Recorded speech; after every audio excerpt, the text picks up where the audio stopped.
Hey guys, I'm Jimmy Oswald. I guide for Flat Tops Wilderness Guides.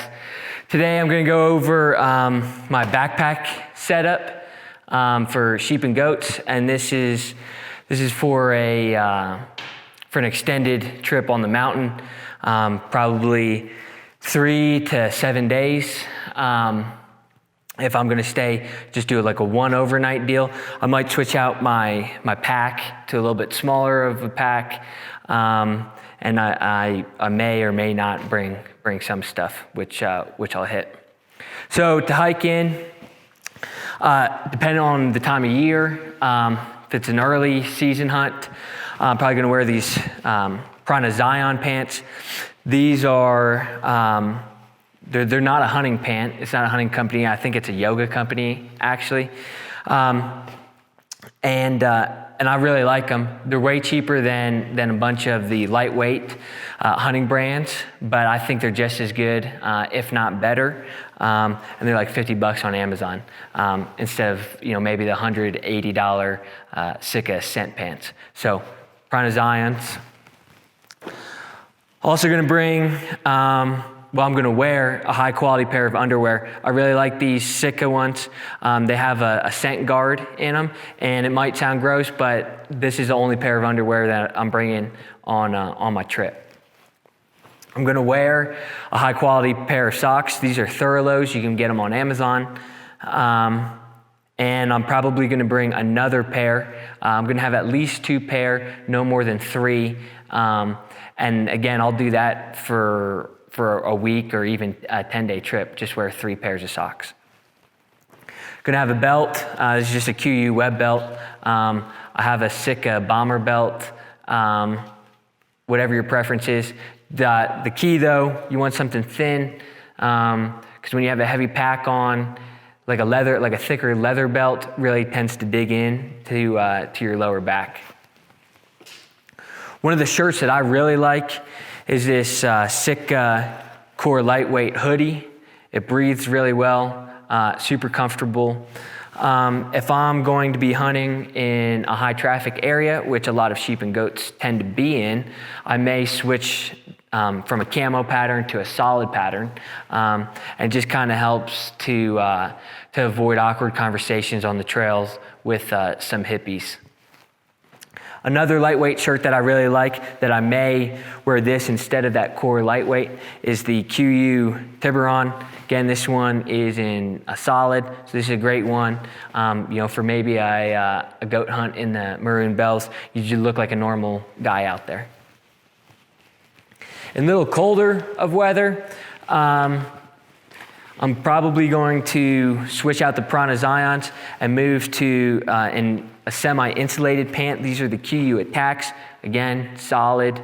They have big side vents on them. And early mornings, you keep them closed.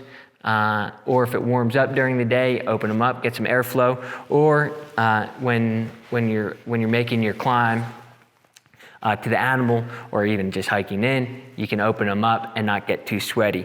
These are the only pants, actual pants that I'm going to bring. I'll of course have rain pants, but as far as just regular pants, what I'm wearing is all that I'm using. I do bring gaiters with me on multi-day trips, even if it's September, beginning of September, not looking for snow. Or not calling for snow. These, they keep your pants dry from dew and stuff like that. Middle of the day in that, when things are dry, or if there's no snow, I'm taking them off, stuffing them back in my pack, because my calves get really hot in them. Also, may potentially wear a beanie or bring a beanie in. Of course, I'm always wearing a hat, a ball cap of some sort. If it's going to be a little colder, I'm going to bring a jacket in. This is a QU guide jacket. It's kind of water resistant. Like if you just get a little drizzle, it's fine. It's insulated, and it's got armpit zips, and it's just nice. Because I personally don't wear long johns, unless it's super, super cold. So I'm more of a jacket layering guy than a base layer. I think jackets are way easier to take off than stripping down to base layers.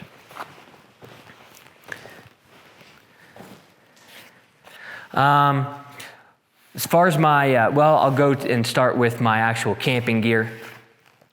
As far as a sleeping bag goes, this is a Kelty. It's a 4-degree bag. Probably a little much for early season, but you start doing a goat hunt in the beginning of October, and you're camped at 12,000 feet, it's going to be in the 20s in the morning, which a 4-degree bag is just about right for 20-degree temperatures.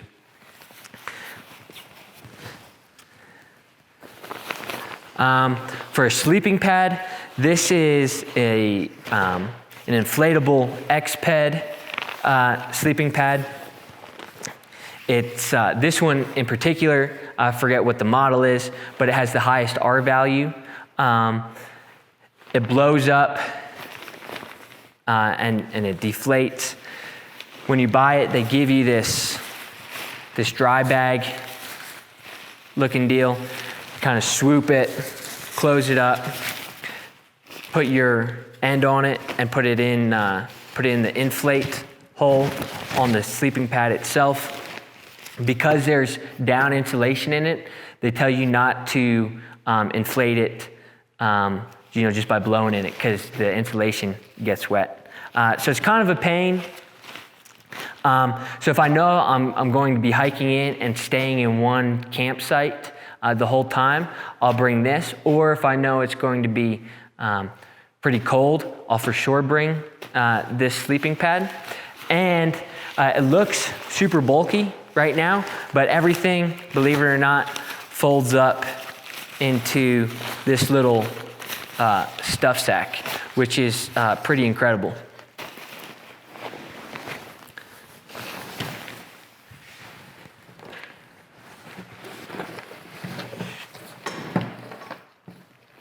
If I know I'm going to be moving camps every day, kind of making a big leap until you get into the animals, so you're going to be breaking camp each morning, I'm going to bring, what is this one?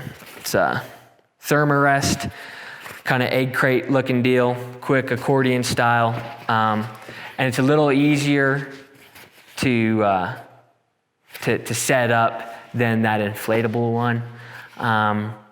The inflatable one takes like 5 minutes to get all set up and to take apart. It's just kind of nice, especially in the dark.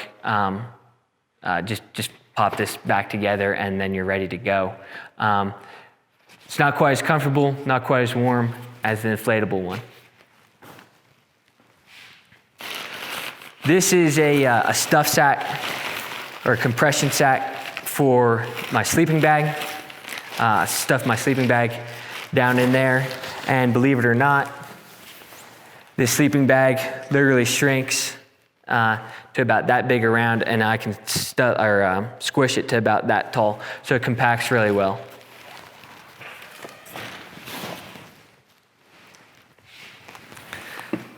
As far as a shelter goes, this is a Seek Outside Cimarron 4-man teepee. It's probably a little much if you're just solo hunting, but if you're bringing a buddy along or something, you guys can split this up. And I've spent nights in here, 2 guys, all your gear, no problem inside of this thing, and it stands up to the wind really well. It is a little bulky. You can put it in a compression sack and get a little, save a little room. But if you're going to be splitting a tent with your buddy, one of you can carry the pole. This is the center pole. It's a carbon fiber pole that supports the whole teepee.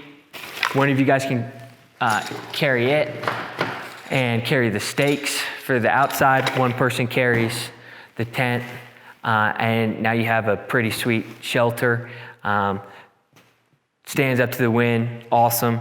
And I do have a collapsible wood stove, But to be honest with you, I'm probably not going to use it on a goat or sheep hunt. I just don't think it's cold enough yet to justify carrying around the bulk. It's super light, but it's just the bulk in the pack, and they're super fragile.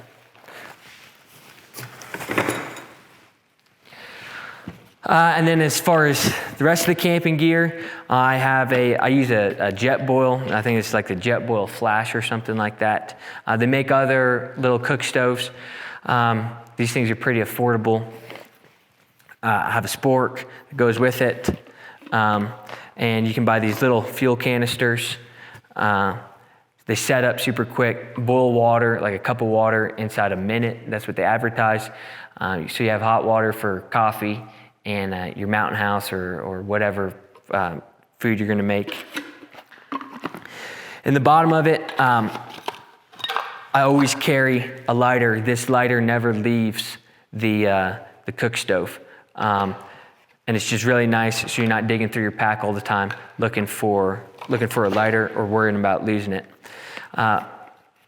If you're hunting with a buddy, this is another item that only one of you needs to bring. Both of you don't need a cook stove, in my opinion. All right, so as far as my actual pack goes, all that stuff, the sleeping pad, the sleeping bag, the cook stove, will be in my pack or attached to the outside of my pack. Oftentimes with that accordion style pack, I may, accordion style sleeping pad, I'll strap it to the outside of my pack. The pack that I'm using on a multi-day backpack overnight go to sheep hunt is this Kafaru Mountain Warrior. It's 5,750 cubic inches, just as bare bones. And then by the time you add a guide lid, some of the accessory pockets, it's probably right around 7,000 cubic inches, which is a little much for an overnight, even 2 or 3 nights, but 5 days, it's pretty much just about perfect. So on my pack, I'm going to attach this guide lid. In this guide lid, I personally only like to carry my food. So I'll put all my food, and believe it or not, this thing, it expands like crazy. You can fit a week's worth of food inside this deal, no problem. Well, it's a little tight, but you can fit it all in there. As soon as I get camp set up, I'm taking it off and keeping it at camp, and then just pull out my bag, my bag of lunch and snacks to go hunting with. No reason to be carrying around all this extra bulk. Gonna carry, like I said, the extra pair of socks with me. I carry a water bladder. This is a 3 liter. You can get the attachment so you can, with the hose on it, so that you can put up over your shoulder. I don't really use it that often. I'll fill this bad boy up at a stream or a spring. First with my Nalgene, use my SteriPen, which I'll show you here in a second, and then pour that sterilized water into here, and then I typically will leave this at camp to top water off in the morning to make dinner with, or if you know where you're going to be hunting that day does not have any water close by, you might want to bring it with you. And 3 liters plus a 1 liter Nalgene bottle, that's more than enough for me, but it's better to have more water than being super thirsty on the mountain. If you do have water, you can also use it to clean any blood that may get on the animal for your trophy photo. I carry the QU Yukon rain gear with me for sure on any time I go on an overnight deal. Also, I think it's a great layering system because it blocks the wind better than anything else out there.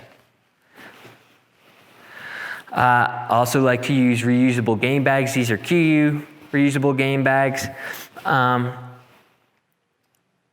I wouldn't say they work any better than the ones that aren't reusable, but it's pretty nice just to be able to wash them.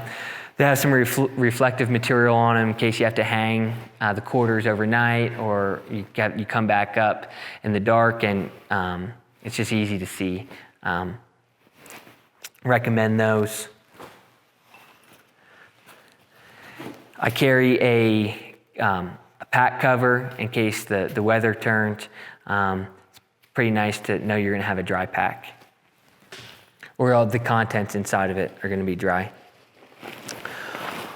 On a goat and sheep hunt, for sure, someone in your group needs to be carrying a spotting scope.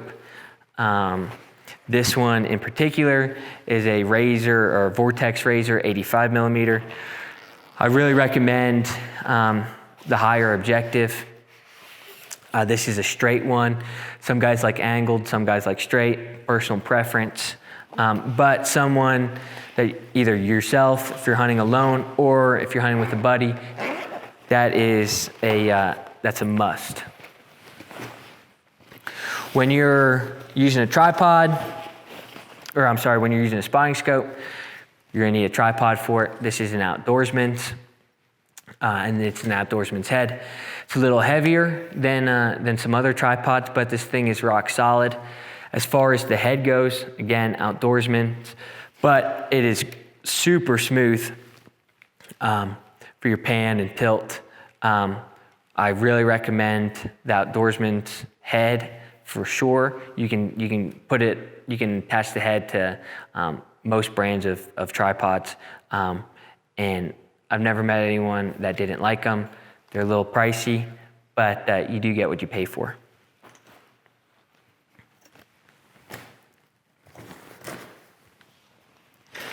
I carry a first aid kit. It's pretty basic first aid kit. It's got scissors, gauze, that kind of stuff, Band-Aids. Some stuff that I personally added to it is Pepto, little bottle of Advil, and baby aspirin. And you might want to add Imodium to that as well. If you need to break out the Imodium or Pepto, it could save your hunt for sure. I also carry a kill kit. This is a little outdoor research organizer, I think they call it. It's pretty nifty little bag. It's got a bunch of storage compartments inside of it. Carry a little flagging tape you can mark your trail, mark your camp, whatever the case may be. Or if you're using an outfitter and they're going to come pack the animal out with horses or something like that, flagging tape works well. You probably don't need as much flagging tape as I have right there. I also keep a Havalon with several blades in it inside the kill kit. Also use a fixed blade knife for the vast majority of the skinning. I like the Havalon for making my first initial cuts, but for the skinning portion, I don't think you can beat a fixed blade. Just make sure it's sharp when you go, and you won't have to sharpen it. And if it does get really dull, you can always switch to a Havalon. So that's kind of why I like the replaceable and the fixed blade. I do also carry a pocket knife with me. I know I'm probably excessive on the knives, but having a pocket knife in your pocket certainly comes in handy. You might have to cut a limb or something real quick, or cut paracord, or cut a strap or anything like that. Inside the kill kit, I carry these little emergency blankets, obviously for an emergency, but I also have used these quite a bit. As I'm quartering the animal, I open one up and throw the quarters onto the emergency blanket to keep them off the ground and from dirt getting on them. I do keep, it's kind of like a mini first aid kit in here. Little Neosporin, typically it's a success when I don't nick myself gutting or skinning an animal.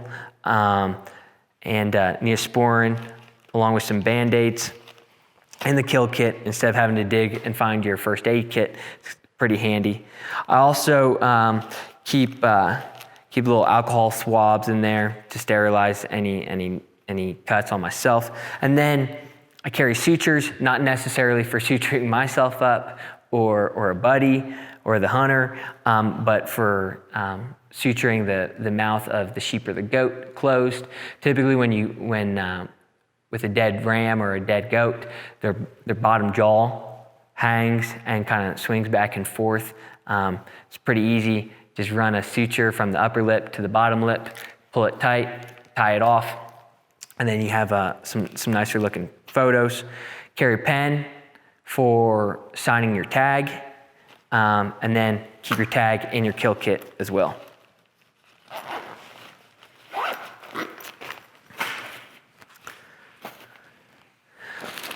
I bring a down, a puffy jacket of some sort. The one that I personally like for sheep and goats, because it's typically not too cold out yet, is this QU Super Down.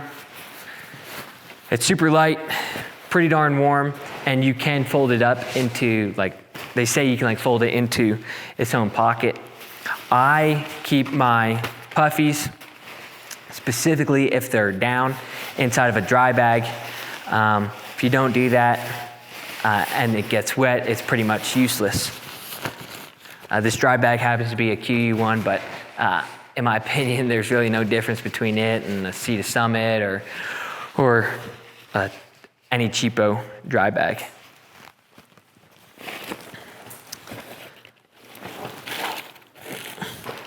I'm carrying TP and hand sanitizer with me at all times. Obviously, you guys probably know what that's for. I carry a headlamp. This is my go-to headlamp. It's a rechargeable one. It's got a red light.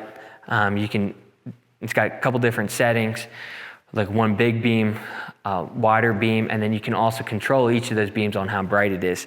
It's pretty handy. The only issue I've had with it is accidentally turning on in my pack, and that can be a huge issue. So because of that, somewhere right here, I carry a battery pack. This is a Poseidon, I think. They make some other, like Goal Zero makes one. They're kind of expensive, but it's better than the ones at the $10 ones that you get at Walmart. This thing will charge your cell phone up plenty of times, and it'll charge your GPS, your headlamp, bunch of times. You and your buddy, if you're hunting with a buddy, can probably split one of these. Like I said, I've had issues with this headlamp turning on, so I carry a backup. This is just a cheapo Vicello. Never even heard of it, but bought it. Takes AAA batteries, and the one thing that I do at the beginning of each season, I replace the AAA batteries in it, and I flip typically this middle battery upside down, so it's impossible for it to turn on accidentally in my pack, and that's pretty darn handy, because I've been out and had this thing die on me because it's been on all day in my pack. I'm also carrying the cords to charge my phone, charge the headlamp off of this guy.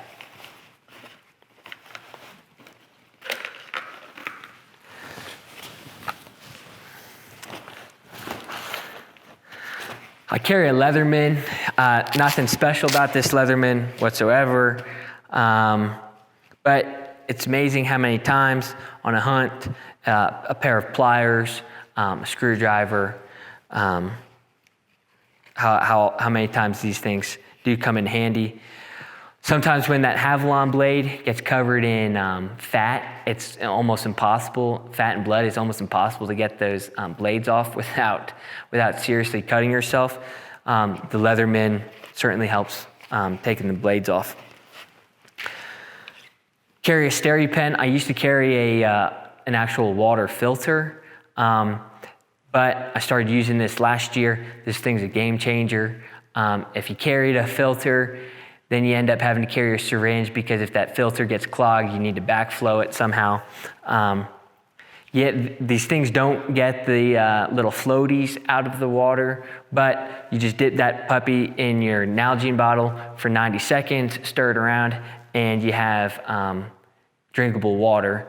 And it's, I think it's way faster and way better than the filter. I also carry a spare battery. It happens to be a CR123. Ideally, if you have a headlamp or something that runs off of a CR123, kind of dual purpose.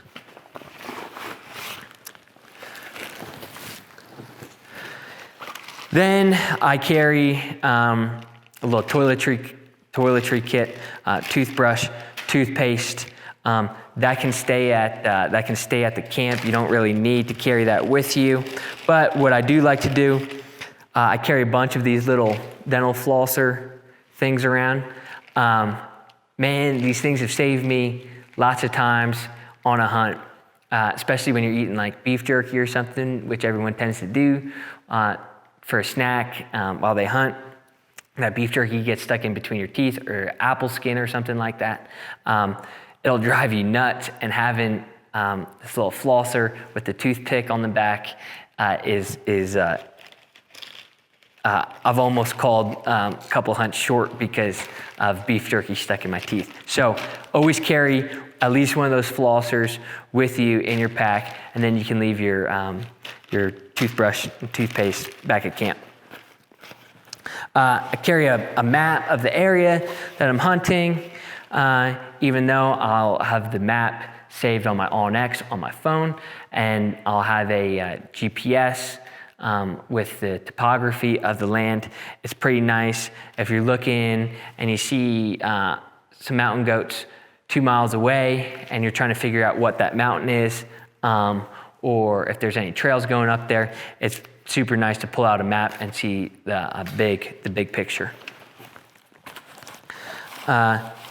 Carry some paracord. I would not carry this much on a goat or sheep hunt, but you might want to carry 15 feet of it in case you want to hang anything, or a guy line on your tent gets messed up. You can replace it.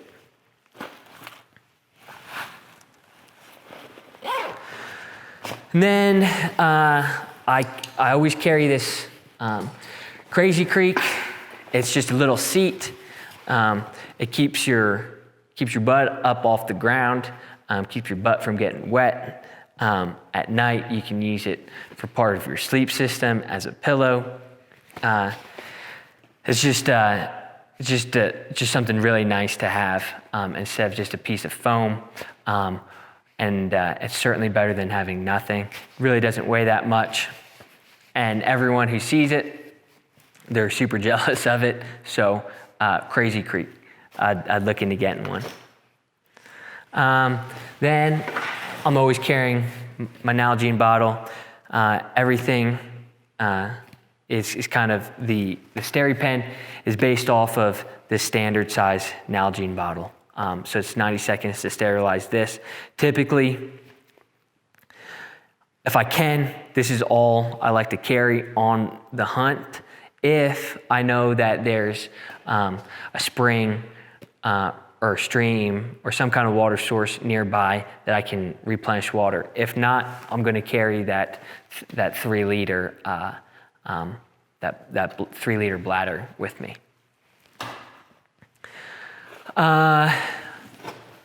This is the first year that I'm gonna try using a trekking pole. This is a Lecky. I'm going single trekking pole. Because I'm gonna go single trekking pole, it has this cane kind of handle, so you don't, it's kind of awkward to walk just one-handed like this. It's pretty nice to walk with your hand on top instead of like that. So I'm gonna give that a try, but I think it's gonna work really well. My boots, these are the only boots that I'm wearing on a multi-night goat and sheep hunt. These are Scarpa Grand Drew. Uninsulated boot. Even if there's snow on the ground, I'm still wearing them. They're waterproof. Yeah, your feet might get a little cold while you're glassing, but as soon as you start climbing up, chasing that goat or sheep, you're gonna be thankful that they're uninsulated. They're probably a little too stiff. I mean, these things kind of are like a ski boot. A little too stiff probably for hiking in, especially if you're hiking in on a well-maintained trail. However, once you start climbing up, you're gonna be glad that you have a stiff boot like this chasing goats. Really, really high quality boot. Yeah, they're good. You could, if you wanted, you could bring another pair to hike in with, but you're backpacking. Ounces equal pounds and pounds equal pain. So you may just bite the bullet and wear a stiff boot like that for your hike in. If I'm hunting by myself, of course I got that spotting scope, and then I'm gonna carry the just 10 by 42 binoculars. Some guys like 8s. Just pick your poison. And I carry them in this Alaska Guide Creations chest pack. Chest pack's great, but so are a bunch of other chest packs. Inside this chest pack, I carry a GPS. Even though, like I said, I have a map, I have the OnX, there's still something nice about having a handheld GPS.